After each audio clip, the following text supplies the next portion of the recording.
Hi everyone, this is Ekaterina and today I'll be talking about prejudice, which is one of the topics in the Unit 3 of the Level 2 Certificate in Counseling Skills. Now, remember that last week I mentioned that I'll be also covering the topic of labeling, but when I was preparing for this video, I realized there was just too much to cover and I didn't want this video to run for too long, so therefore we'll talk about labeling next week. Now, I don't know about you, however, when I heard the word prejudice in the counseling class, the first thing that came to my mind was the Pride and Prejudice story, which is one of my most beloved books. I read it multiple times, and also my mother, she absolutely loves the movie based on this book, so I watched it more times than I can remember. And the reason I like this story is because it's quite simple, yet it teaches us a nice lesson. And it's about a girl who meets Mr. Darcy, and she initially forms a rather negative opinion about him. So he comes across as arrogant, he is pompous, he is not a gentleman, and she just, as I said, generally doesn't think highly of him. So it doesn't come as a surprise that she rejects his offer in marriage. However, as the story evolves, she gets to know him better, she learns about his true character, and in the last chapter she admits that she was completely wrong and that in fact her feelings about this person have changed tremendously. She has fallen in love and she admits it openly to him that she was not fair to him. And in fact, what happened here is that she was led by her prejudice towards him initially in the story. And I think it takes generally a lot of courage for people to admit that they were sometimes wrong in judging other people's and actually to change their opinion. This is something that we don't tend to do very often nowadays. So what we mean by prejudice is in fact us forming an opinion about an individual or maybe a group of people based on very limited knowledge or information. And prejudice often has negative PR because in most cases it's about us disliking a group of people or even having an intolerance to those people. So yes, it generally is something that we think negatively about. And I guess the reason for that as well is that when it comes to prejudice, quite often, even when we are faced with true facts and information, if somebody tries to contradict our values, most often we are not very keen on changing our opinion and we stick to our prejudice, which is in fact really bad. Now, there's many examples of prejudice in our day-to-day life. Some of the simple ones I would say would be if you meet somebody and they're very well spoken, you might think that they come from a rich background, they went to private school. Or if you meet somebody rich, you might think again that they could be arrogant, entitled, and demanding of things. If we work with elderly people, we sometimes think that they will not catch up or learn new things quickly. So those are just some of the examples of prejudice, but there are definitely many more to cover. So you might wonder as to why exactly we need to talk about prejudice when we're doing the counseling course. And it's all the fact that counselors, like any other individuals, they have their own prejudice, and just because somebody becomes a counselor doesn't mean that they are superhumans who are just very pure and selfless and they don't have any opinions. They still have them, they can still have prejudice, but it's also about being able to manage them and make sure that when you are with your client, when you're in the counseling room, you're not in any way judging people or applying your prejudice. So when we spoke about this topic in class, in fact, I've heard from quite a few fellow students that they were worried about their own personal prejudices and that they will not be able to switch in the future when they're facing the client. Some of the examples they've given me is that, for example, if the client comes in for the first session and they're covered in tattoos, some of the other students didn't feel comfortable being in the room with such individuals. Or also if, for example, a person is on a larger scale and you might think, well, they don't have a healthy lifestyle, they're quite lazy. It's also another example of prejudice. Now, from my side, perhaps I'm being a bit naive at this stage of learning, but I do believe that I don't judge people much by their appearance. And also, I think that in any work, you have to be professional. And as a part of the counseling job, one of the key elements is that you stay professional, you don't follow your opinions, you don't apply prejudice. You really focus on not what is on the outside, but what is inside. You cannot be blind to appearances, but certainly you need to be able to separate one from another and really focus on your client and their needs.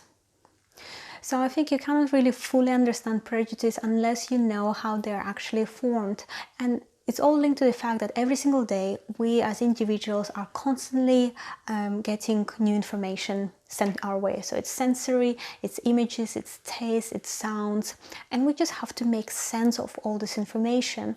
So through evolution, our brain has come with some tricks on how to categorize information just to make it simpler so that it doesn't have to constantly process the same information over and over. Our brain is constantly looking for patterns. And as we perceive the information, we start to build our own sense of the reality. So my sense of reality of this world is most probably going to be different to any other person's sense of reality. However, as we get more and more information and maybe we encounter similar situations, we reinforce our learning.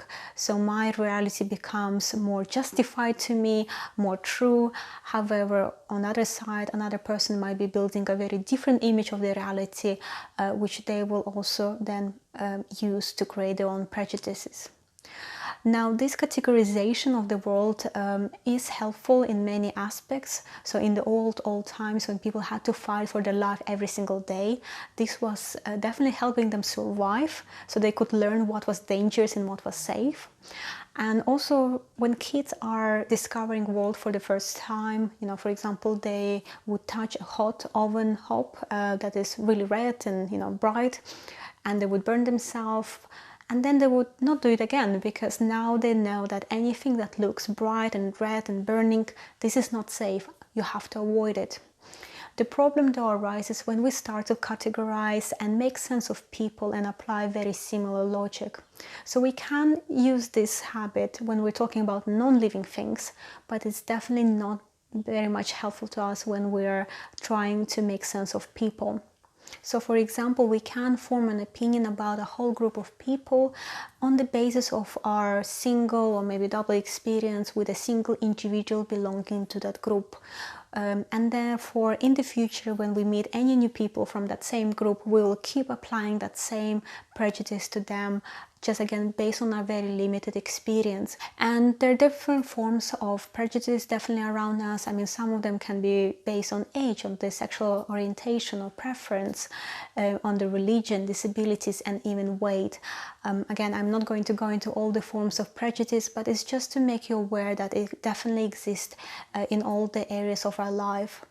And there are some things that can increase the chances of the prejudice being formed. So, for example, if a person lives in a small kind of neighborhood where they have multiple community groups and those groups have very different or even contradicting values, this can lead to some prejudice forming. Or if we are associating a specific group of people with a threat, we think that it's dangerous to be around them, again, it can form some prejudice. And finally, if a person has a very strong sense of belonging to a specific community, they might apply any prejudice that community already have in their day-to-day life as well, just because they would very much like to belong to the group and be representing the same values. And I guess the main key learning I would like you to take out of this video is that it would be nice if every one of us found a bit of free time just to sit down with a piece of paper and write down all the prejudices you think you have. Try to think, where did they come from? Is it something you formed yourself based on maybe a single life experience or something that happened over and over? Or is it something you picked up from your friends or your family, your parents, siblings, from your co-workers? try to think as to whether it makes sense. Do you have enough evidence to support this prejudice? And if not, do research and find the facts, and really challenge yourself to see if all the things you are doing in your life are based on true facts. And also, finally, just try to estimate whether the prejudices you are applying in your life, how they're affecting your interactions with other people. Are they truly helping you enhance your life, or are they limiting the interactions and the new relationship you could form? And based on that, see if you can let go of some of your prejudice. And certainly if you come up with some of such examples, please share them in the comments. I would very much like to hear what you thought about this topic, and if you were able to identify some prejudice that didn't have much of a, let's say, scientific base. Please let us know, and yeah, I'll be looking forward to seeing your comments. But for now, I'd like to thank you for your attention today. Next week we'll be talking about labeling, and as always, remember to like the video if you enjoy the content, share it with your friends, leave your comments, and most importantly, take good care of yourself. I'll see you next week. Bye bye.